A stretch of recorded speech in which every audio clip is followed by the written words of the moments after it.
شاہ مدینہ زندہ باد، علامہ مفتی حماد رضا صاحب زندہ باد، نعرہ تکبیر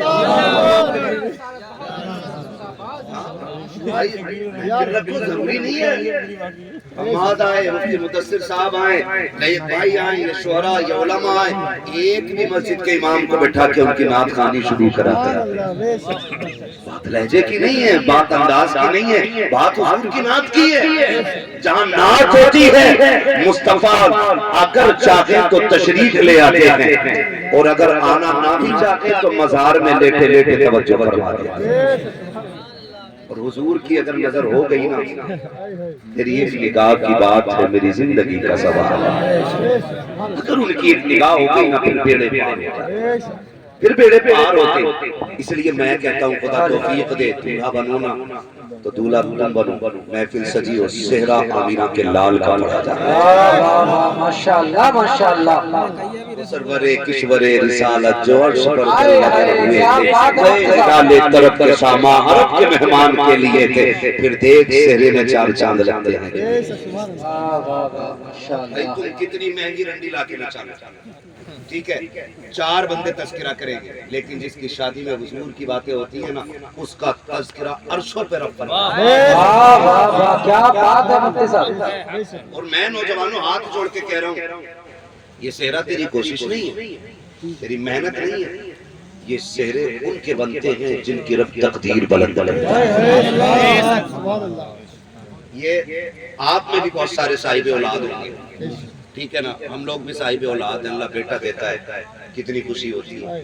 اور پھر ماں پیدا ہوتے ہی کہنے لگتی ہے میرا چاند آ گیا، چاند، وہ اس سے نیچے لفظ نہیں بولتی ہے، کالا بھی ہے نا پھر بھی چاند، ٹھیک ہے نا، ایسے ہی ہے ماں کے لیے چاند ہوتا ہے، اور ہر ماں کے لیے اس کا لال چاند، اور ہر لال کے لیے جو اس کی ماں ہو سکتی ہے نا، وہ دنیا میں کوئی نہیں ہو سکتا۔ یہ بھی کلیئر ہے، جو ماں ہو جائے گی وہ کوئی نہیں ہو سکتا۔ جیسی بیٹا پیدا ہوا ماں کہتی میرا چاند آیا، میرا چاند آیا، میرا چاند آیا، کبھی عقیقے کی خوشی، کبھی سنتوں کی خوشی، کبھی چھٹی کی خوشی، طرح طرح کے نام سے خوشیاں ہوتی جا رہی ہیں۔ جب بیٹے نے شعور کی دہلیز پہ قدم رکھا، 4 مہینے تصدیق کا ہوا، باپ نے کہا بسم اللہ خوانی ہونی ہے، علاقے کو لقمے کھلائے جا رہے ہیں، بیٹے کی بسم اللہ خوانی ہے۔ جب بیٹے نے شعور کی دہلیز پہ قدم رکھا، ماں کہہ رہی ہے بیٹا آ گیا ہے، اس کی دلہن سی چاند سی دلہن لے کے آنی ہے، چاند کا ٹکڑا لے کر کے آؤں گی، ایک خواب ماں سجاتی ہے۔ باپ بھی جب بیٹا جوان ہوتا ہے، 4 لوگوں میں جب بیٹھتا ہے، لوگ کہتے ہیں تمہارا بھی تو بیٹا جوان ہے، شادی کب کرو گے؟ باپ کے کندھے چوڑے ہو جاتے ہیں، بیٹے کے نکاح کی باتیں ہو رہی ہیں۔ میں خدا کی قسم کھا کے کہتا ہوں لوگوں، یاد رکھنا رب کا بڑا انعام ہوتا ہے اس شخص پہ، رب جس کے بیٹے کو دولہا بنا دیتا ہے۔ ورنہ ہم نے یہاں تک دیکھا ہے، شادی میں 5 دن رہ گئے، بیٹے کا انتقال ہو گیا، شادی والے دن چہرے باندھ کے نکلے اور پلٹ کے کفن میں لپٹ کے آئے ہیں۔ یہ لازم نہیں ہے، اگر تو نے صحرا باندھا ہے خیریت سے آ جائے گا، اگر خیریت سے آیا ہے تو یہ صرف تیری خوشی نہیں ہے، ماں کی خوشیوں کی تکمیل ہو رہی ہے، باپ کا خواب پورا ہو رہا ہے، یاروں کی خوشیوں میں چاند چاند لگ رہے ہیں، دوستوں آباد مچل رہے ہیں۔ او لوگوں، خدا یہ وقت دے گانے نہ بجانا، اگر بجانا تو مصطفیٰ کی ناموں سے بجا دے۔ نعرہ تکبیر، نعرہ رسالت، فیضان شہنشاہ مدینہ، خواجہ کا ہندوستان، نعرہ تکبیر، نعرہ رسالت۔ زندگی کے سارے کام صرف نکاح پہ ختم نہیں ہو جاتے، اس کے بعد نیک اولاد انسان کے لیے سب سے بڑی نعمت ہے۔ نیک اولاد، فرما بردار اولاد، پیسے میں سکھ سکون نہیں ہے۔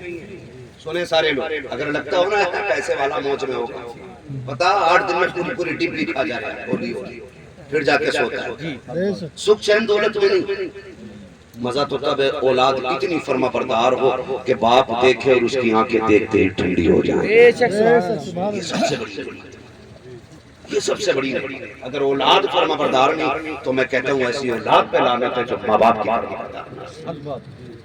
کیا کرو گے زندگی کا؟ کوئی مطلب نہیں۔ اگر سکون دولت میں ہوتا نا تو پھر امیر 16 گھنٹے سوتا، غریب 3 گھنٹے، لیکن الٹا ہے، اگر غریب کو ضرورتیں نہ اٹھائیں تو یہ 12 گھنٹے نہیں اٹھے گا۔ کیوں؟ وہ کبھی گولی نہیں کھاتا. وہ کہا تھا کسی نے فٹ پاتھ پہ سو جاتے ہیں اخبار بچھا کر, مزدور کبھی نیند کی گولی نہیں کھاتا. امیر ہونا برا نہیں, لیکن دولت حضرت عثمان غنی والی ہونی چاہیے, فرعون والی نہیں, شداد والی نہیں, حامان والی نہیں. دولت عثمان غنی والی ہونی چاہیے جو رب رسول کے راستے میں لگتی رہے. اور ہم تو کہتے ہیں, نوجوان بیٹھے, میں سب سے کہوں گا محنت کریں اور امیر بنیں, تاکہ آپ ماں باپ کا بوجھ نہ بنیں بلکہ اپنے گھر والوں کا بوجھ اٹھانے کے لیے بن جائیں.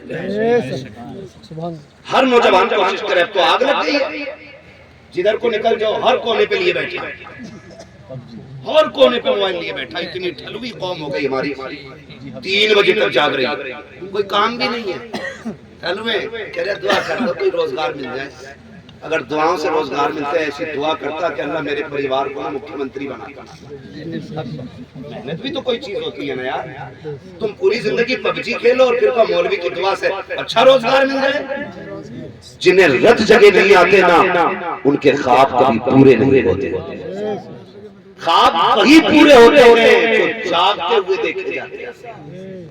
سوتے ہوئے دیکھے جانے والے خواب کبھی پورے نہیں ہوتے. کبھی سوتے ہوئے خواب دیکھے جانے والے پورے نہیں ہوتے. خواب وہی پورے ہوتے ہیں جو جاگتے ہوئے دیکھے جاتے ہیں. ابھی بھی نکل کے آ رہے ہیں, ہر کونے پہ ایک بیٹھا, عید نکلی ہے نا ابھی, اور کونے پہ موبائل لیے بیٹھے, اور کونے پہ. ہاتھ جوڑ کے کہتا ہوں نکلو اس سے اور اتنے آگے بڑھو, اتنے آگے بڑھو کہ لوگ دیکھ کے کہیں کہ حضور کی امت میں بھیک مانگنے والے کم نظر آتے ہیں اور لوگوں کو بھیک دینے والے زیادہ نظر آیا کرتے ہیں. ایک ایسی امت بنے, مضبوط امت بنے. ابتدائی دور اسلام کا آپ دیکھیں, ایک کھجور کھا کر کے روزہ رکھ لیتے تھے اور اس کی گٹھلی منہ میں ڈال کر کے افطار کرتے تھے. یہ دور اسلام پہ گزرا ہے.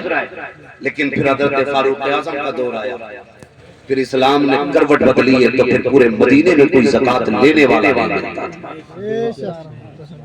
یہ دور بھی اسلام نے دیکھا, لیکن وہ جوان ٹھلوے نہیں تھے, نکمے نہیں تھے. اسلام کے لیے جنگیں بھی لڑنا اور بچوں کے لیے حلال کمائی کے لیے کوشش بھی کرتے رہنا. آج لوگ کیا کہتے ہیں شارٹ کٹ, کہہ رہے ایسا رستہ ملا ہے 10 پہ 70 دے رہے, راتوں رات امیر ہونے کے خواب. اب تو وہ کرکٹ چل رہا ہے نا, آئی پی ایل, ڈریم 11, تو یہ بھیا اس پہ جوا لگا رہے, اس کو سٹا ہی ہے, وہ بھی سٹا ہے, لگ گیا آدھا ہو تو لگ گیا, ورنہ منہ دیکھ رہے روز لگا رہا ہے. کتنے پیسے لگتے؟ میں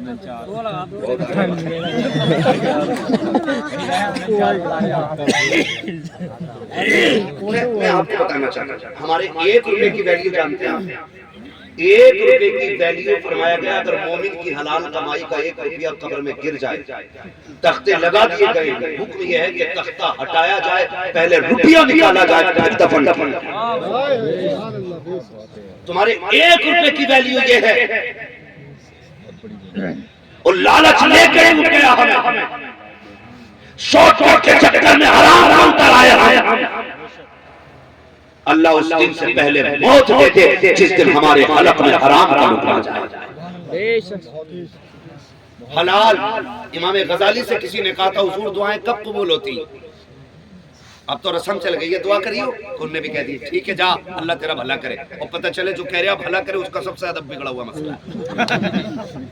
امام غزالی سے کہا حضور دعائیں کب قبول ہوتی ہے؟ فرمایا 2 کام کرنا, دعائیں قبول ہوگی. کہا کیا؟ کبھی حرام نہ کھانا اور کبھی جھوٹ نہ بولنا. ہاتھ تیرے اٹھیں گے, مقبولیت کی ضمانت خدا عطا کرنا. یہ 2 کام کرنے تھے, لیکن ہم شارٹ کٹ کے چکر میں نکل گئے. اس سے بھی شارٹ کٹ یہ ہے, اللہ جوان ہو گیا 10 لاکھ تلوانڈیا والا دے گئی. اپنی مرضی سے بیٹی والا کائنات اٹھا کے دے دے, اس کی مرضی ہے. بھیک مانگنے والے پیدا ہو گئے لوگ, 4 بیٹے تو حساب لگا لیا 10 کلوا میں 10 ملوا میں 10 ببن میں 10 لاکھوں میں 40 لاکھ کا ایسے ہی شورٹ راستے سے امیر بن گیا. جہیز میں مانگا گیا 1 روپیہ حرام حرام حرام حرام. اس میں 3 کروڑ مل رہے ہیں. یہ شریعت ہے, آ جائے 3 کروڑ ہے اس میں. یہ شریعت. اور اس چیز نے قوم کا بیڑا غرق کر دیا ہے. جب سے ڈیمانڈ کی آگ لگی ہے کہہ رہا نہیں پٹھان کے بیٹے سے کم نہیں ملنا چاہیے, مجھے اتنا دو کہ تب بیٹی کب میں تمہاری بیٹی کا رشتہ قبول کروں گا. اور خدا کے واسطے میرے بھائی اگر 10 لاکھ سے گزارے ہو جائے تو لے کے رکھ لے, اگر 20 لاکھ سے نسل نکل جائے تو پیسے سنبھال کے رکھ لے, اور اگر گارنٹی نہ ہو تو پھر ہاتھ نہ پھیلا. یہ کون دے سکتا ہے تجھے جو دوسروں کے محتاج ہو؟ یہ پیسے والے پورے کریں گے, اس سے مانگ